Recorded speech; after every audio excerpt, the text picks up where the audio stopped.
Parents, family, and friends, welcome to the main event of Parents Weekend 2017.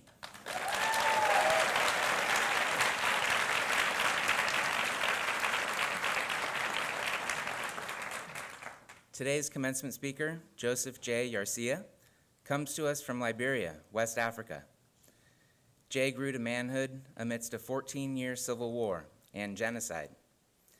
By any conventional wisdom, the atrocities he witnessed might well have justified a life dedicated to violent retribution.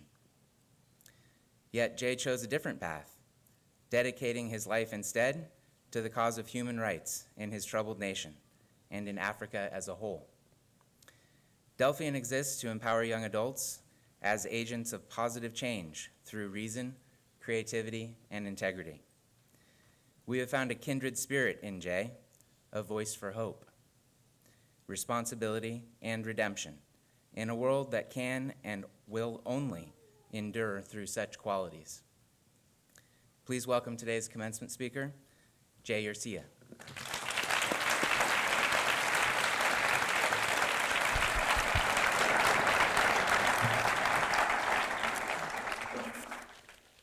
Good morning. Let's try that again. Good morning.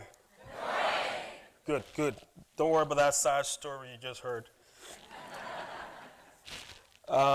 Class of 2017, students and families, alumni, Delphi faculty, and headmaster, alt. I try. I've known very few honors than to address some of the best students I know, from the best education program that exists on this glorious morning. I bring you greetings from Liberia. It's in West Africa. I bring you greetings from my family. I have many families. I also bring you greetings from the many young people who survived the conflict and are trying to rebuild their lives. I am a Liberian. I grew up in Liberia. Liberia is a country founded by free slaves. Free slaves went back to Liberia in the 1800s. And when they went, they met locals, right? Together, they tried to form a country. But because the slaves have been used to that treatment, when they went back, they treated the locals as slaves. So for 100 years, the people were subjugated. So imagine being slaves to being slave masters. Sadly, that happened over 100 years. Liberia independence was 1847. Liberia is modeled after the United States. Our flag is almost like the US, same number of stripes, same color. We just have one star. The Pledge of Liberia says, I pledge allegiance to the flag of Liberia and to the republic for which it stands, one nation, indivisible, with liberty and justice for all. Imagine that. Our Constitution was written by a former professor from Harvard. So you can tell the idea that the slaves wanted to remodel a country after what they had been used to. Sadly, in 1989, December, civil war plunged Liberia. Political differences, corruption, human rights abuses. I was 9 years old when the conflict started. Every time I see young people go to school in different countries I visit, I'm always reminded of what it felt like to be a regular young kid. Sadly, that was stripped away from me. Liberia civil war was very political and very religious as well. And because of that, over hundreds of thousands of people were killed. It's an experience that I lived with for 23 years. You see, most of the atrocities were committed by young people, children. We refer to them as child soldiers, right? Remember the name? So it's interesting to see what children are capable of, how they can be used for productive means, and how they can also be used for destruction. And these were not TV versions from Hollywood. These were very real human rights, outrageous abuses. Too creatively sickening and too disturbing to even make your 8 o'clock news. When the war hit, the first thing that happened is that you run out of food. Your short supply, everything in your fridge is done. You can't go out. Then the next thing that happened is that the rebels actually enter your neighborhood. There's gunfire. There's rocket-propelled grenades. We call them RPGs. Those fly at night, mainly. And there's a certain whistle that you hear in the night. When the rocket is flying, it's very quiet. You hear the whistle, and then it drops. And then you hear the cry. These rocket-propelled grenades did not discriminate by age, education, or social worth as they erase from the ranks of the living, many who I personally know. This new normal became a nightly nightmare. This new reality is something I had to learn to get adjusted to. Are you still with me? Yes. Good, good. I have good news. It's in the end, okay? But still, there was hope. Through the long months of terror, I still trusted that someday there'll be a ceasefire. Before my 10th birthday, before my 11th birthday, before my 12th birthday, every night as a family, we would pray together and hope that someone will come to our rescue. Every morning, we will realize that that never happened, or it wasn't going to happen. The fighting continued. This better day, you're doing a conflict, you were sitting there thinking, okay, one day this all will stop. I'll go back to school. I'll get a degree. It just doesn't happen. You're 9th before you realize you're 15, before you realize you're 20. Imagine that. In a strange way, I had to learn how to adapt. You see, no one really promised there will be a tomorrow. No one guaranteed any of us here there will be a tomorrow. So I had to learn how to lose faith in tomorrow. In a very strange way. Just realized it wasn't coming. I had to choose to stop feeling sorry for myself, to adapt, to live a life, to tell myself I was going to live. I had to tell myself I was no longer a child. The world changes a boy to a man in seconds. To find food now, you had to go to the forest to get food. I remember there were days there was no food. We had to eat pepper from the tree, raw pepper. At night, for security, we will get together and form vigilante groups. My brother and I will patrol at night, Tuesdays and Saturdays. And we had a whistle. If I see a strange person I don't recognize, when I'm on patrol, I will blow a whistle. If the person doesn't respond, it means that person is not part of the team, should not be out that night. Then I would signal another whistle. And that second one is to call my other guys who are on patrol that I have an intruder. You started with learning, learning how to adapt. I told myself if I survived the war, if I just survived the war, I would somehow survive the peace or make sense of it. You see, everything happened to all of us for a reason. It's what we do with our experiences that define who we are. You probably agree I didn't have a normal childhood, right? I didn't go to movies at night. no sleepovers. Hey, I didn't even crash no Sweet 16 parties. There were times I felt bitter about my experiences. I did not ask for a war. I did not deserve to suffer. I was a child. When there were no gun firing at night, I would sit outside and stare at the sky and contemplate, would I ever become someone useful? You know, as a kid, you all have dreams, right? Yeah. I would sit at night and think, would I ever go to school? Would I ever graduate? Would I become someone useful?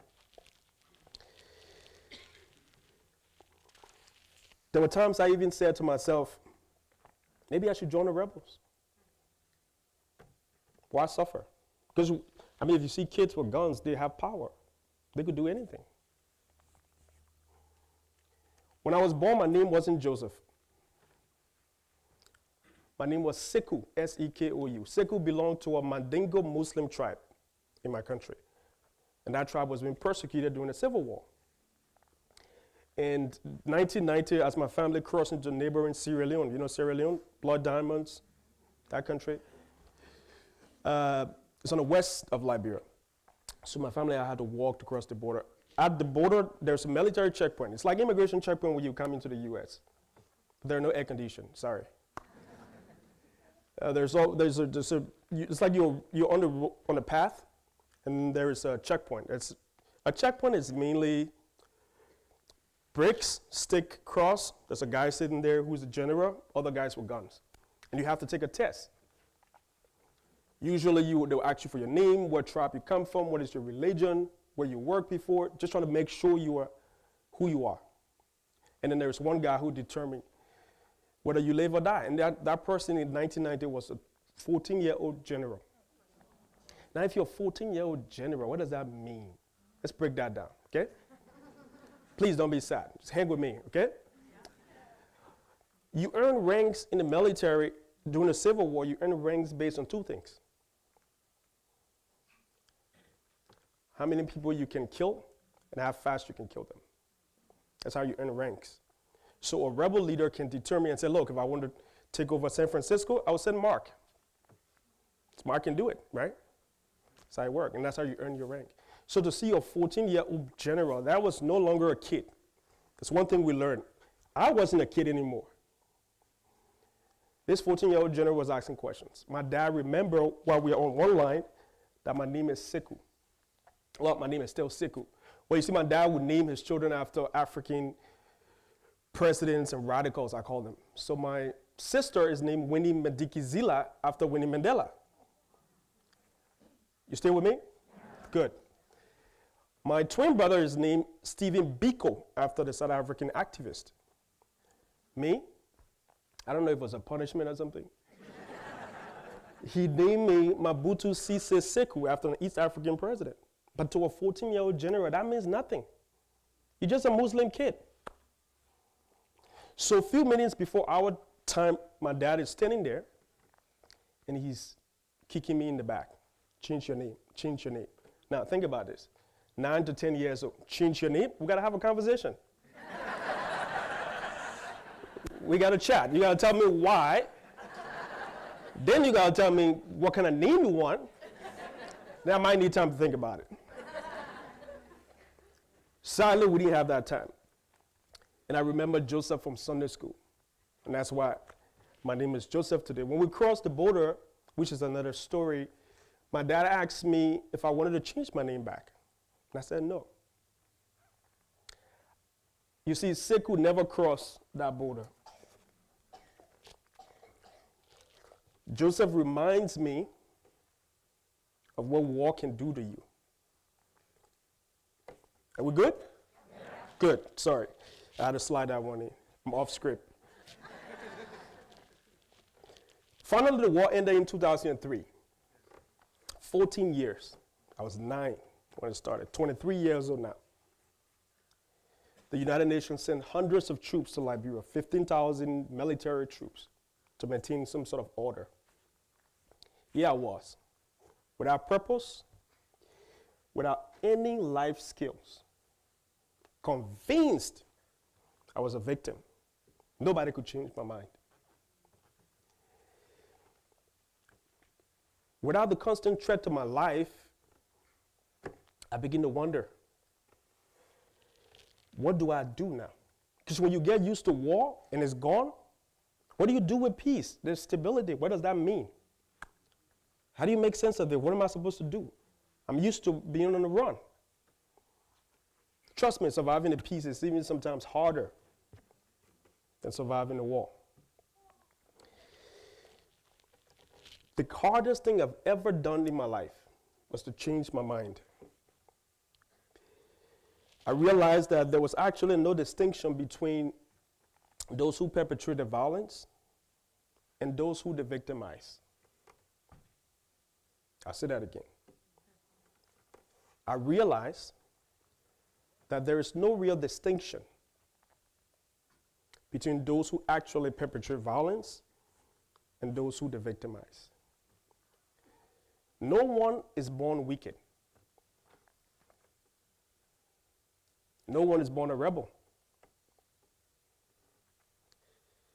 I could have easily become a perpetrator of these acts that I described. Easily. You see a 14-year-old boy, he wasn't born like that, with a gun, right? Something happened somewhere. So it's just not convenient to look at an action and just interpret it without trying to pay attention to what caused it. We see this everywhere in our lives. Are you still with me? Yes. Good. I keep checking with you. You see, once I changed the way I look at it, retribution for what had been done to me seemed useless at this point, right? It's no use anymore. I was blessed to have families and parents and other families that survived the war. And the idea was to go back to school. I was also blessed to meet one of Liberia's finest human rights hero. His name is Samuel Kofi Woods, who helped me get a job. I was working at a resource center with internet. Now, I'm not talking about your internet. Okay? I'm talking about internet where you can pull www.delphian.com, go make coffee, make up your bed, clean your back room, come back, the screen is halfway. Okay. Okay. You got that, right? I remember when I first came to the States and stayed with someone who I'll mention later on. He put me in his room, gave me a laptop, connected me to the internet. I just typed something and the screen popped, like, whoa. So I said, well, maybe it's a default page, I'll try something else. And I tried something else and it popped, CNN, pop, like, whoa. So it was too fast. So when I closed the laptop, I had to think about this, like, this is real, right? So I would take a notebook and write all the websites I want to visit down. So I worked at an internet resource center and had internet access, and I started finding programs to improve myself. I remember one of the programs I did was an online course from Barnes & Nobles. I didn't even know what that was until one day in New York. I was walking my first trip. It's like Barnes & Nobles. I know this name. Where is it from? I also Googled anything on human rights, and that's where I found Youth for Human Rights International online. I also understand that there are Youth for Human Rights chapter here at the school. If you are from that chapter, will you please stand? All members of the Youth for Human Rights chapter, please stand. Good. You my people, stand.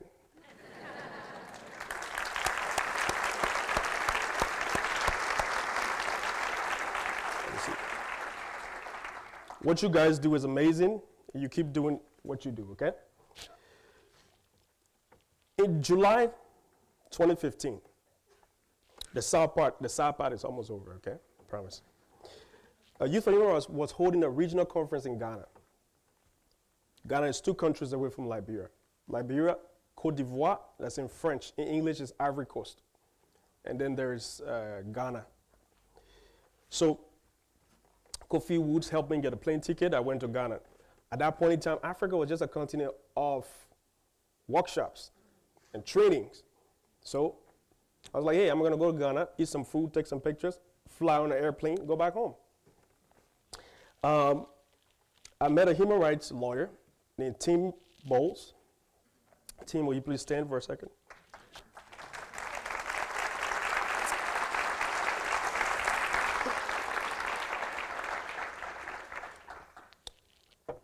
He picked me up from the airport. I kid you not, I weighed 90 pounds. Yep. Well, thanks to McDonald's, I don't look like that anymore.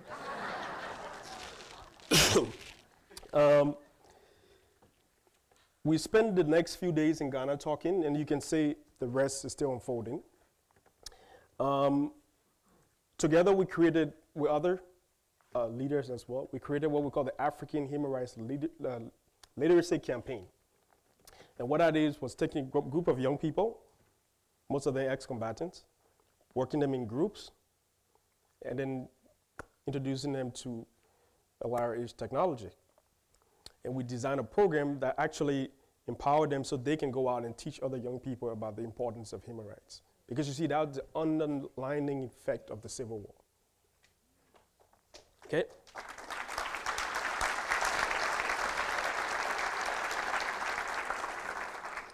I went back to school, finished my undergraduate degree at a university in Liberia, and then traveled to the US, and also studied at George Mason University, where I got my master's in international conflict analysis and resolution. I've come to know Mr. Herbert's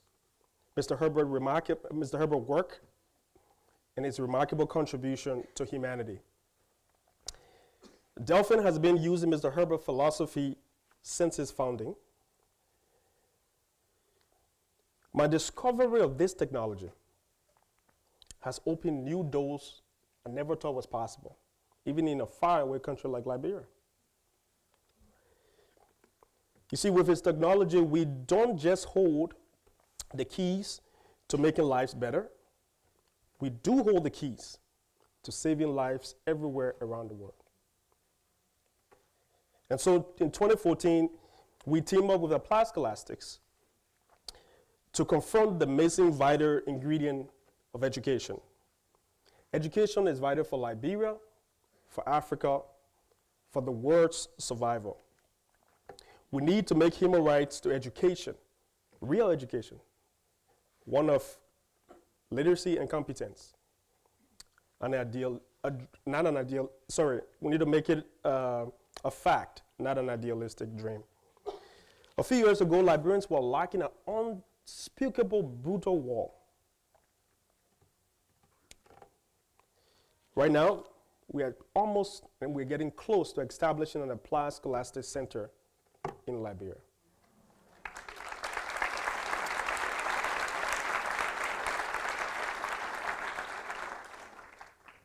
Do you know what the reward for a good job is?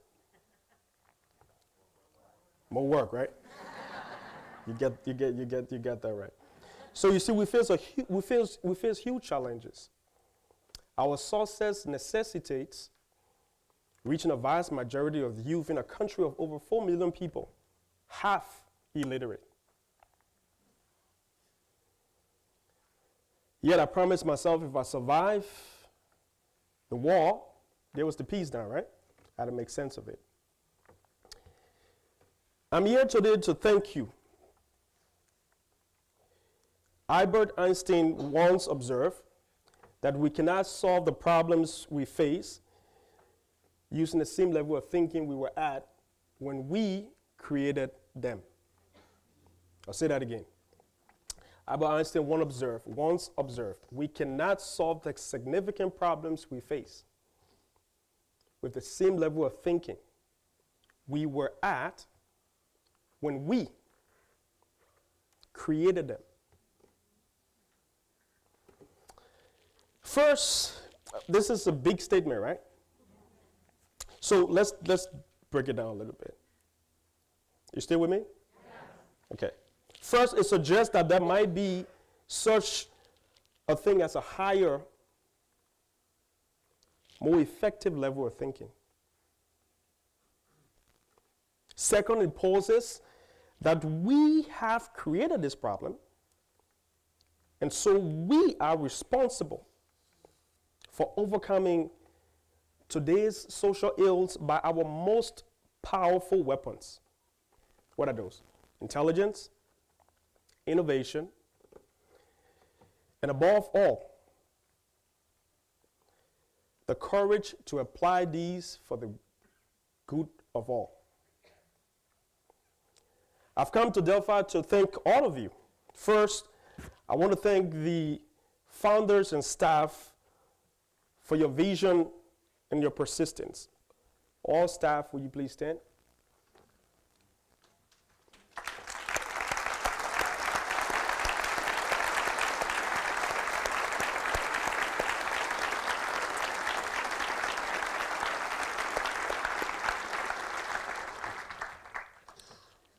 I've also come to thank the families of students for your dedication and sacrifices sometimes necessary to push these young people through the most rigorous program on the planet. Will you please stand and be recognized?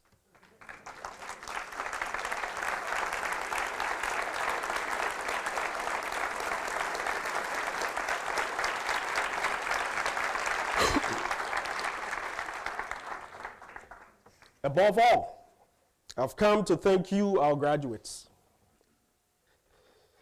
You have accomplished something quite unique and quite impossible. I told them a few minutes ago, I've never been intimidated by high schoolers before. You apply your intelligence, your creativity, and your courage to persevere through the most rigorous program. I know quite a bit about your school and your program.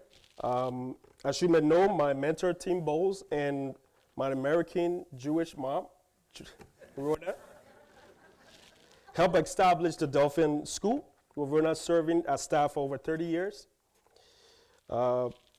Whitney, my sister, is also here. She's a graduate of the program. Don't be shy, Whitney. Hi. Last year, your own graduate, Zane Toffer, and his father, Colin, traveled to Liberia to work with us to help establish the first phase of our Applied Scholastics African Literacy Pilot. Zane, will you please stand?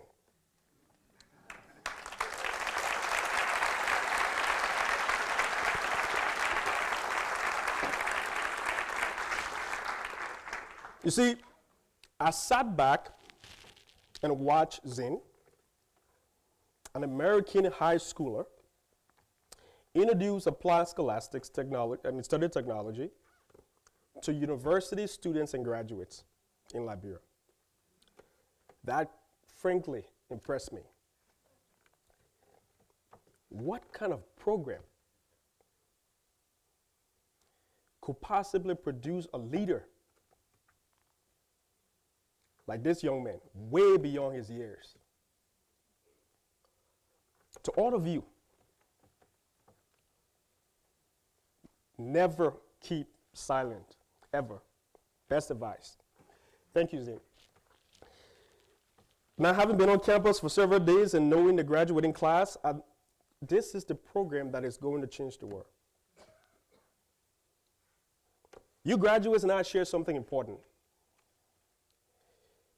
Not you guys, these guys. You also have to know that no one is coming to your rescue. You are the ones who are going to do the rescuing. You're going to rescue others and a civilization before it consumes itself, either by fire, ice, or indifference, swearing by the status quo level of thinking that Einstein warned. I'll tell you a quick story. It's for you guys. A story is told about a wise man. Can you hear me? Yeah. Good. This guy could tell anything. He could, like a fortune teller, right? And there was a boy who, his motives are yet unknown, but he said to himself, this guy is not really wise. It's some kind of trick. So he plotted out to expose this man. And so he came up with a plan. And the plan was, he would take a bird, like an object. The game is actually, you put stuff in your hand, you crush your hand in your back. You say, which hand am I holding this stuff? You know the game, right? Yeah. So he came up with this game. But he added a little twist to it. And he said, I'm going to put a living bird in my left hand and cross it and close my hand and cross my hands behind my back. And I'm going to ask the wise man and say, which hand am I holding the living bird? Which hand am I holding the living bird? And if the wise man said the right hand, hey, it's not wise. If he said the left hand, the boy plan was to squeeze the bird so hard until it dies, and then open his hand and tell the wise man, it's a dead bird. I said, living bird. Hey, stop fooling people. You're not that wise. That was his plan. So when his time came up, he appeared before the wise man. And he presented his proposition and said, which hand am I holding the living bird? And the wise man stared at him for a long time, looked him in the eye, could almost see the treachery. And the wise man said this to the boy. He said, son, it does not matter which hand the bird's in. What really, really matters is that the life of that bird is in your hands. You see, freedom means the power and the ability to choose. Your graduation signifies that you are equipped with such freedom. You are neither innocent, nor are you neutral in the world that you live. Conceivably,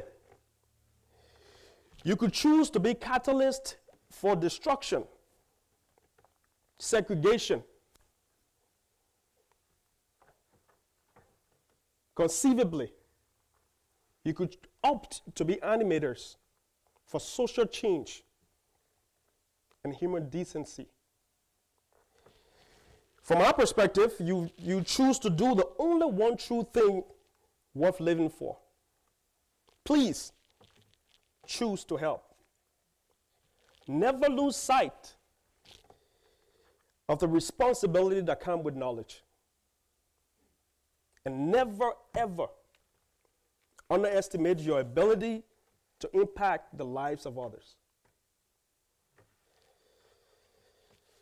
Dr. King once said, in the end, we will remember not the words of our enemies, but the silence of our friends.